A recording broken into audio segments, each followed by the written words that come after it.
This is Supersubs Show.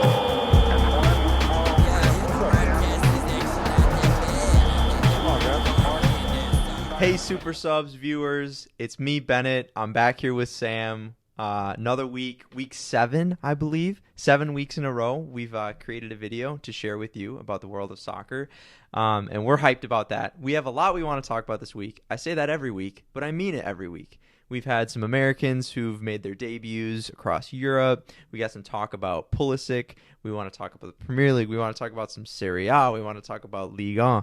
And, of course, we want to talk about all the super interesting Champions League games we had this past week. So, Sam, where would you like to start? I think we said we were going to start with the Champions League. And, all right. Man, 7 episodes, what an accomplishment. Of course, varying quality amongst those episodes. Hopefully this one, best one yet. Yep, if I you wasn't. Like this, go like it. Drop Hit a the like button. Drop a like. I wasn't super happy about last week, but, dude, like any good team, any good player, we bounce back. And we're bouncing back this week. So where do you want to start in the Champions League? We had 4 matches, all that. Should we do Barca PSG first? Yeah.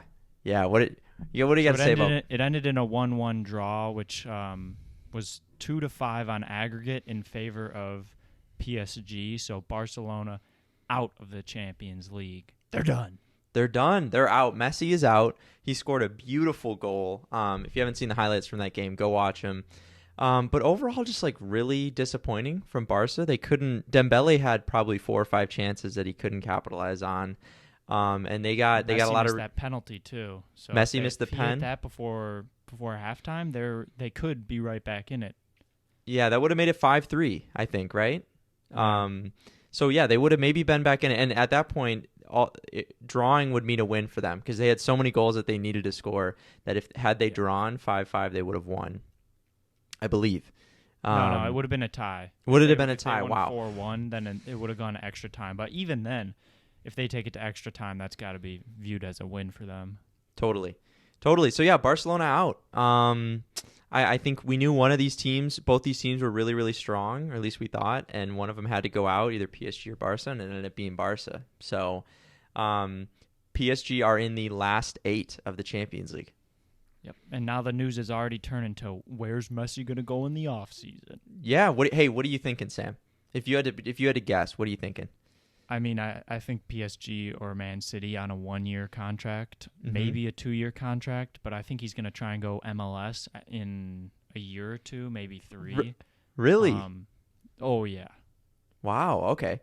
I've seen a lot of Man City rumors, and I know they're linked to New York City FC, right? So maybe he goes to City for a year and then comes to New York? No, he's not going to NYCFC, I don't think. Where do you think he'd go? Orlando? I think he'd go somewhere Miami? warm. I think he'd go somewhere warm, somewhere Spanish-speaking, maybe, or probably Orlando, somewhere down there. Maybe L.A. Because all right. freaking L.A.'s always getting all the good players. Not fair. Chicago, Messi, if you see this, Chicago. Chicago's a great city. FC, great city. We will see you there. Yeah, good luck. Okay, so another game that we had that was maybe a little bit less interesting in the grand scheme was the Liverpool-Leipzig game. So Liverpool came into this one 2-0 up. They had scored 2 away goals. And I think we talked about this in our episode 2 weeks ago, and we said you were thinking Leipzig had a shot. You're like, they could maybe turn this around. No, they didn't. They lost 2-0, and on aggregate, that means it was 4-0. Wasn't really even close. Yeah, that game could have been like 6-0 Liverpool. Salah had like 2 easy chances he missed, and Diego Jota had like 3 easy chances he missed. Like clearances off the line by a defender like 3 or 4 times. Yeah, and I can't seem to figure out with Liverpool, have they given up on, like, I know they haven't given up in the Prem, but have they put all their effort into the Champions League? Because they're sitting in think so. I feel like they're putting out like pretty good sides in all games. It's just a matter of like their back four is just, their center backs are bad, so it's like the Premier League teams are just taking advantage of that.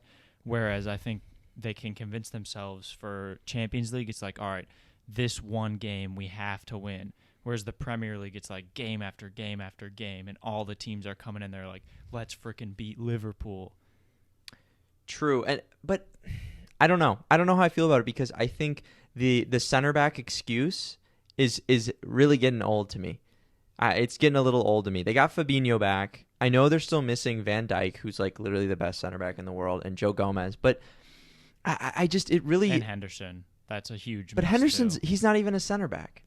Yeah, but he's a big presence on their team. He's their captain. Like, right, but okay. So they have lost 4 of their last 5 in the Premier League, to teams like, let's see, who did they lose to last? Brighton. I mean, Burnley, Chelsea, Fulham. Everton, 2-0 by Everton, and it's like it's not that they're not defending well, but they're also just not scoring. So I don't know how much you can blame that on their center backs, but I'm basking in the glory of Liverpool like falling. I'm basking in that, like, it feels good. It feels good. Yeah, it's really enjoyable. It's very enjoyable. Yeah. But they're through. They're in the round of in the last 8 of the Champions League. So who knows? Maybe they could get another defender back and really make a push for it at the end there. Other than that, we had the Juve Porto game and the Dortmund Sevilla game. So the Dortmund Sevilla game ended 2-2 on aggregate 5-4, which is like, oh, we love it. We love this type of football. Game. Crazy. And I think you originally predicted Sevilla, and Yeah, I did. You were almost right, man. They almost pulled it out, Yeah, they were so close. They had that last-minute goal. The craziest part of that game was the Haaland penalty, I think. Mm-hmm. I mean, that was just absolutely nuts.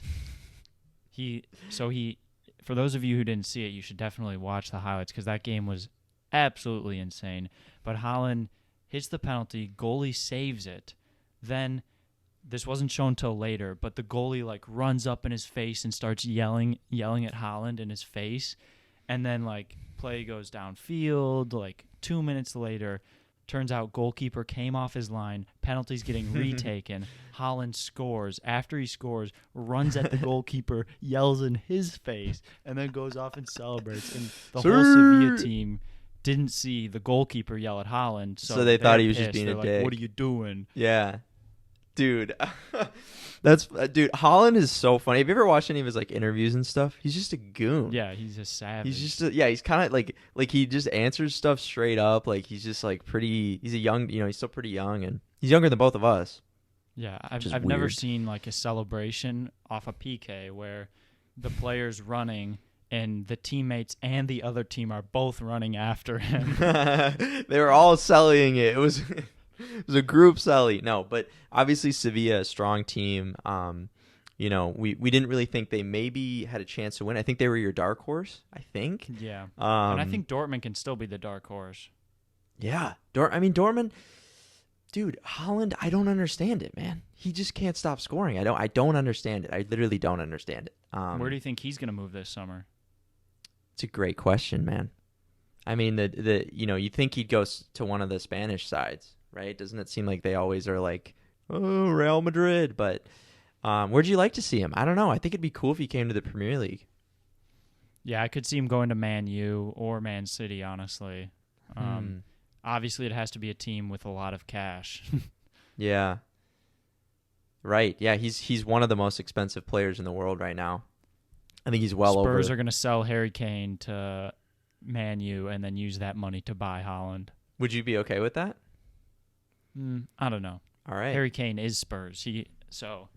Obviously it's a good deal for the future, but we'll see. We'll see how the Spurs do rest of the season. But Let's move on to Porto Juventus. This game ended 3-2. So just as a in favor reminder, of Juventus, which ends 4-4 on aggregate. And do you want to explain how the away goals work, Bennett? Yes. Okay, so we were talking about this because it's a little odd. So the first leg ended 1-2, right? So the first leg was in Porto. So Juventus scored 1 away goal. And away goals are technically, you could say, they're more valuable than home goals in the event of a tie. So if the teams tie over the course of the 2 legs, whoever scores more away goals will go through the next round. So they played in Porto, and Juventus scored 1 away goal. And then they went to, where did they play? Milan? I forget where Juventus play. Rome. Do they play in Rome? Okay. I think so. They went to Rome or wherever they play, and Porto lost the game but scored 2 away goals, so they go through to the next round.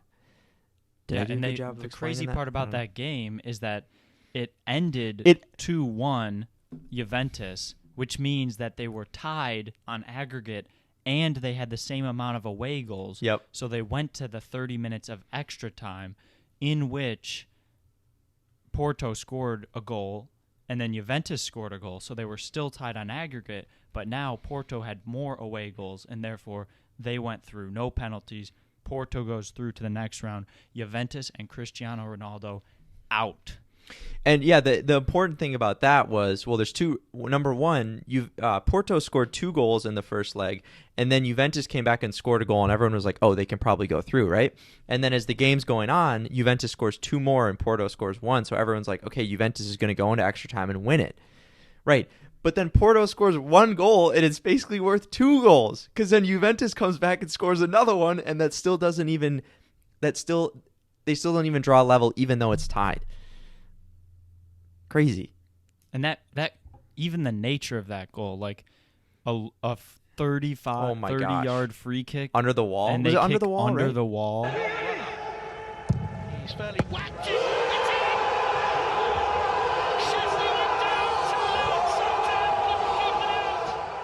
Cristiano Ronaldo is out, along with Messi.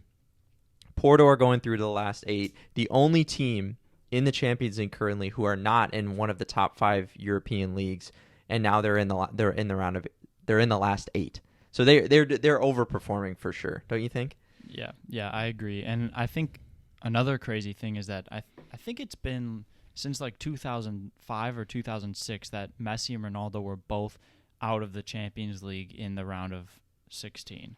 Wow, crazy. And Porto won the Champions League way back in the day with Mourinho, didn't they? Yeah, they did. With Jose, the chosen one, who is now for us. Come on, the man. Spurs manager, Come on, if you man. don't know.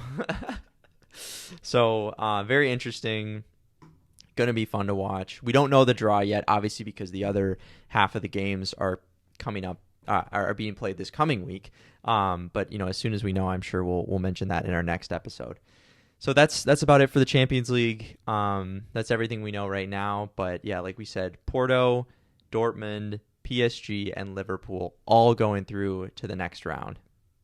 On Thursday, we had our first legs of the round of 16 for the Europa League. Yep. And we had some standard results. Roma, Ajax, Arsenal, Spurs are all pretty much in control of their ties. Look like they're going to go through to the next round, which is kind of what we expected. Yep. The big one, Manchester United versus AC Milan, ended in a 1-1 draw. Mm-hmm. Manchester United had a somewhat early goal, and then it was canceled out by like an 89th minute goal from Milan. Yeah. And we discussed this too about the whole away goal. So some more practice with like understanding that, and like it's kind of odd sometimes because it's 1-1. It's tied 1-1, and it was in Manchester. So does the away goal really matter? And Sam and I thought about it, and he made a good point that it only matters if they tie 0-0 in this next leg. Because if they tie 0-0, it'll be a 1-1 draw, and Manchester United will have the away goal. But with any other result, it can't end in a draw. Because unless it is a straight draw of 1-1 again. But any other result will mean most likely that Manchester United will go through because they are playing in Milan. So I still have my money on Milan. I don't know how you're feeling about that, but I think it was a good result for both teams, you could say. They both put a goal in. Neither of them are down, technically. Yeah, I agree. Good result for both teams. I'm also going to favor Milan just because San Bernardeo, however you pronounce their stadium, it's been kind of a fortress this year, I think. So Bernabeu? It's probably going to be pretty hard for Man U to score. The San Siro? Wait, where do they San play? Siro. Is it the San or is that Inter? Uh-oh. We better stop talking before we say No. something Keep dumb. talking. I'll look it up. Anyways, their home insert. It's San Siro. AC It's a San Milan's home Siro. stadium has It's been a San Siro. the San Siro, yes. The Bernabeu is where... Isn't that where Barca play? No, wait. No. No, that's Camp where Nou. Real play, isn't it? I don't know. Whatever. San Siro. That's what I said first. Right. No, It's been a no. fortress. You said San Siro, Bernabeu. it's been a That's fortress. where Real Been Madrid a play, real- been a bro. real Come fortress. on, man. Anyway, San Siro has been a fortress. Go on, continue. Sorry. So I'd have to favor Milan. Yeah. And also, they're starting to slip in their league. So I think they're really going to try and focus on staying up in Europa. And then the other game, Slavia Praga versus Rangers, also was a tie, 1-1. Got to favor Rangers to go through at home. And not super exciting, honestly, the first round. So I think the next round matchups are going to start to get really exciting once we see a lot of the lesser teams weeded out. Yeah, and I think that was part of what made the round of 32 so intriguing for me, at least, is because I felt there were a lot of really good matchups of like good teams or like decent teams going up against decent teams. And now it's like, yeah, dude, Spurs, they're going to I don't even remember who they're playing. Is it Wolfsburg? Are they? Is that who it, like some of these are just not even really fair matchups. So, Yeah. But yeah, like you said, Milan, they're now 9 behind the league leaders, Inter Milan, and they're only 1 above Juventus, and Juventus have a game in hand. So they've lost 2 of their last 5 and drawn 1 in there. So they've only won 2 in their last 5. So they are slipping a little bit in Serie A. They lost this weekend to Napoli 1-0. And another big takeaway from that game, not only did they lose to a close rival, but Rebic got a red card. Right. And I think this was his first game back from injury. So now he's going to be out another 3 games in Serie A, which is a huge blow for them because I think Zlatan is still injured as well. Yeah, Zlatan, I mean, the dude is just timeless. And I'd love to see him. I don't know what his injury status is, but it'd be awesome to see him show up for that second leg in Milan because he just is a freaking goal scorer. Man's like 39. I think he's almost 40. So, yeah. I mean, if we want to talk about Serie A anymore, we could. If not, I think we also want to touch on the other 4 leagues. I don't know if there's anything you prefer, anywhere you want to go first, Sam. Should we go Prem? Yeah, let's go Prem, dude. A lot going on in the Prem. All sorts of stuff going on. Yeah, so the table's still, City's still up top. They're 14 clear. Man United in second. They have a game in hand, but I think we've said this last week. We'll say it again this week. Man City pretty much have that on lock. Leicester, today, or I guess you could say 3 days ago when you're watching this, 5-0. Who did they just annihilate? Who was it? Sheffield United. Sheffield, yes. So Leicester still in third. 5 above Chelsea. Here's the interesting thing, Bennett. This weekend, the teams in first, second, and third, City, United, and Leicester, all won, and the teams in fourth, fifth, sixth, and seventh, which are Chelsea, West Ham, Everton, and Spurs, all lost or drew. Yeah, actually, and looking at the table, not only those teams, but also the teams in 8th and 9th lost and drew.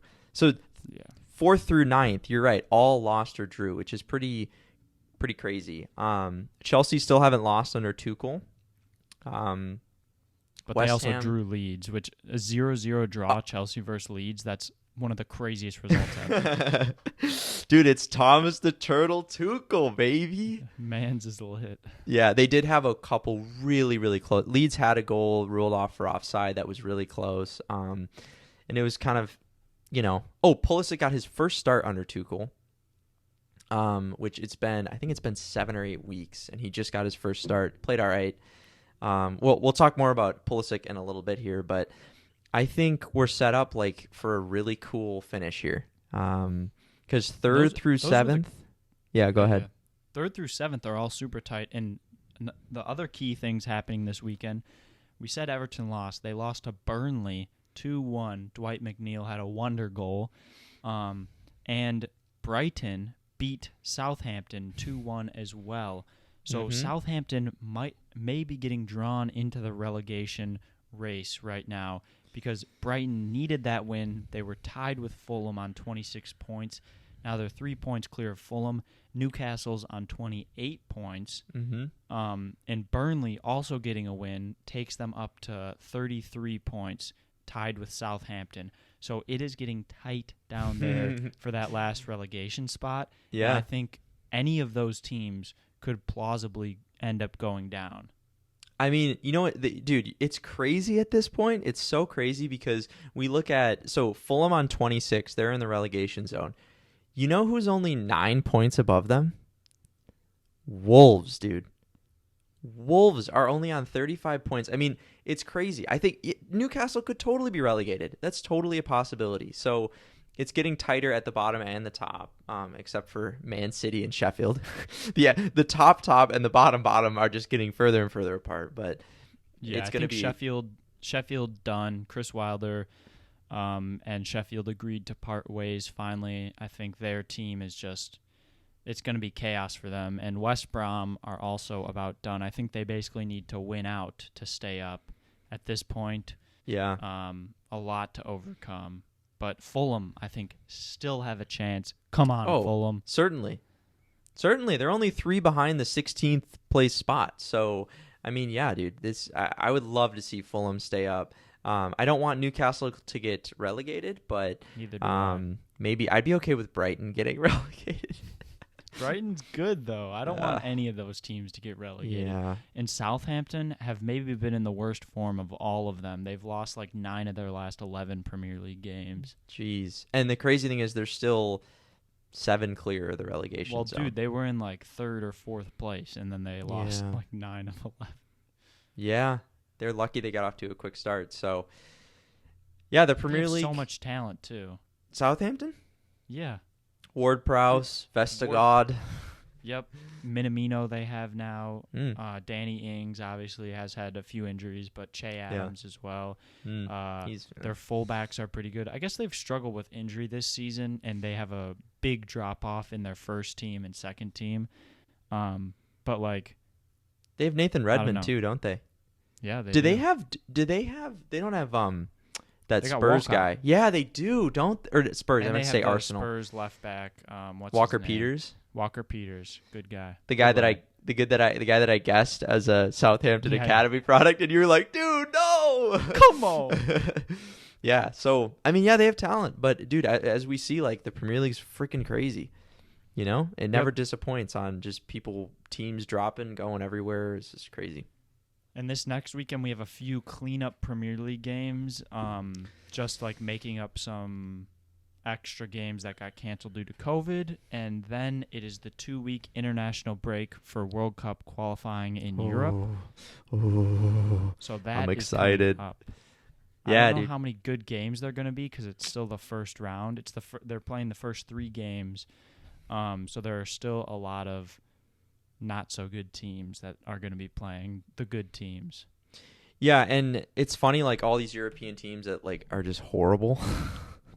No offense to them, they're just small little countries. Belgium played Bosnia on a cow pasture. But yeah, this is it, man. I mean, this is the start of like the 2022. I've been waiting for this World Cup for literally since like 2 weeks after the last one ended, like, you know. So I'm getting excited. Since the U.S. didn't qualify. Yeah, since what would that have been? 2017, or did we fail to? Okay, 2017. I mean, yeah, we're qualifying this time around, no question.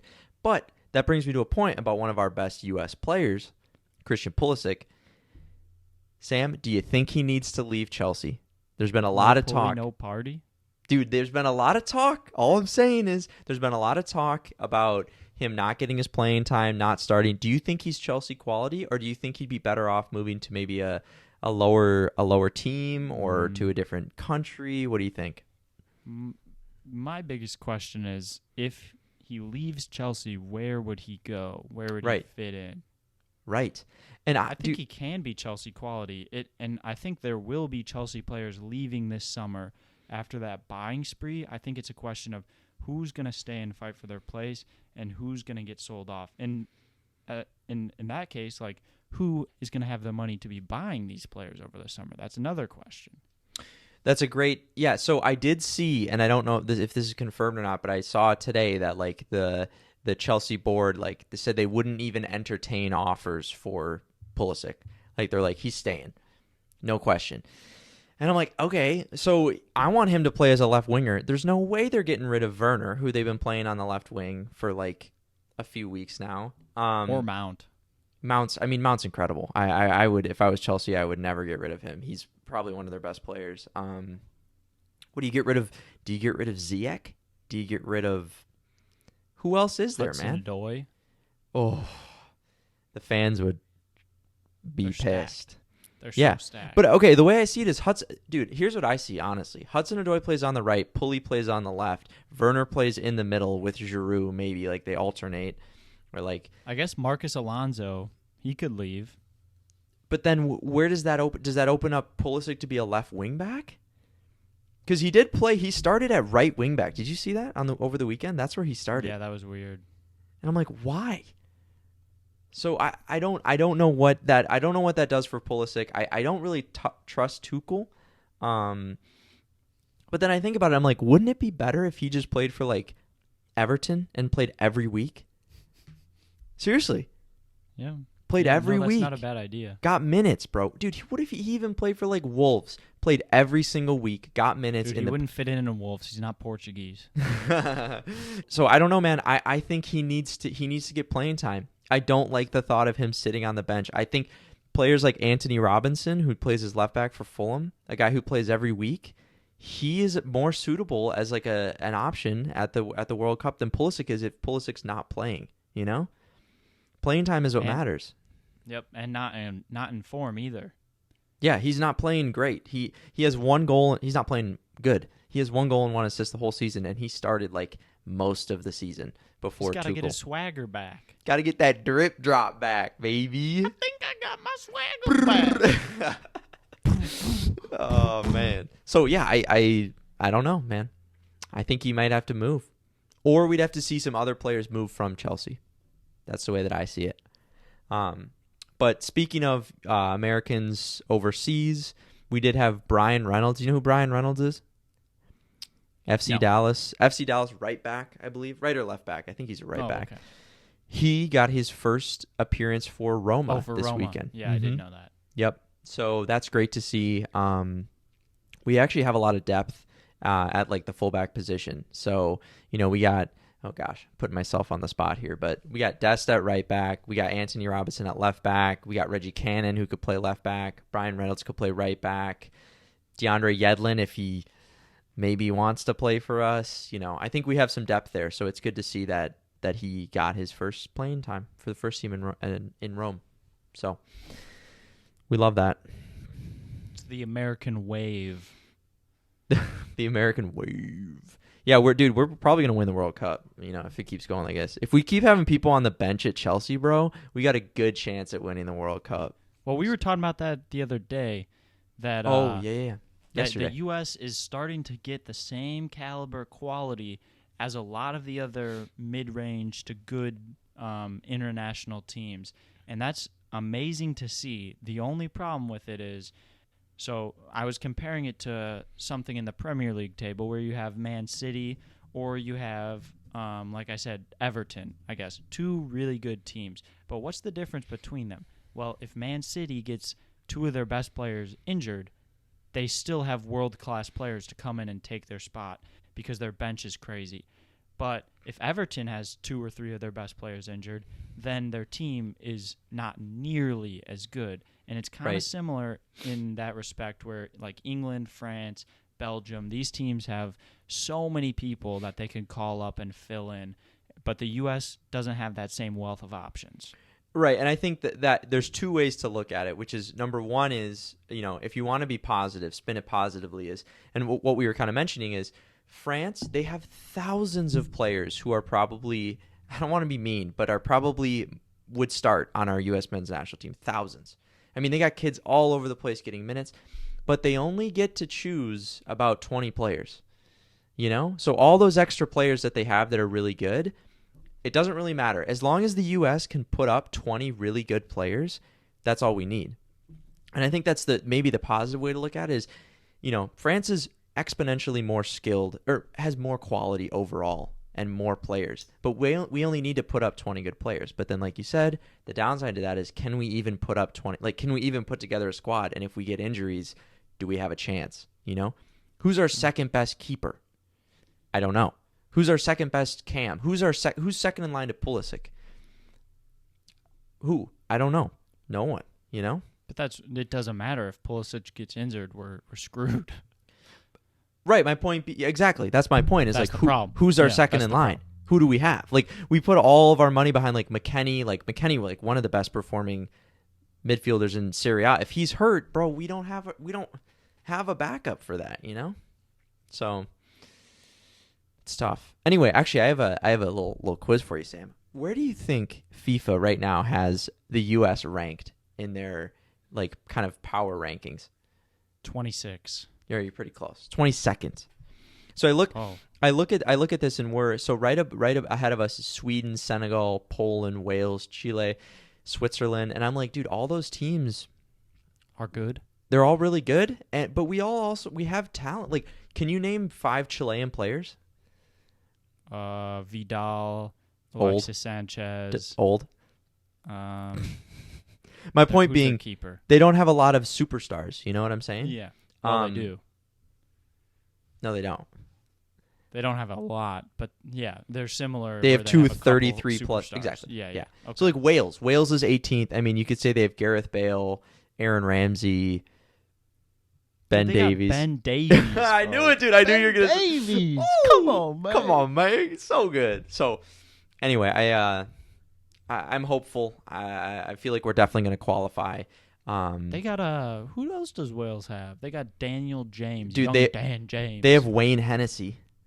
Oh, Yeah, bro, Henny, baby. He's their keeper. Hennessy. Hennessy on my lip. Anyway, yeah, It's it's gonna lit. be the death of me.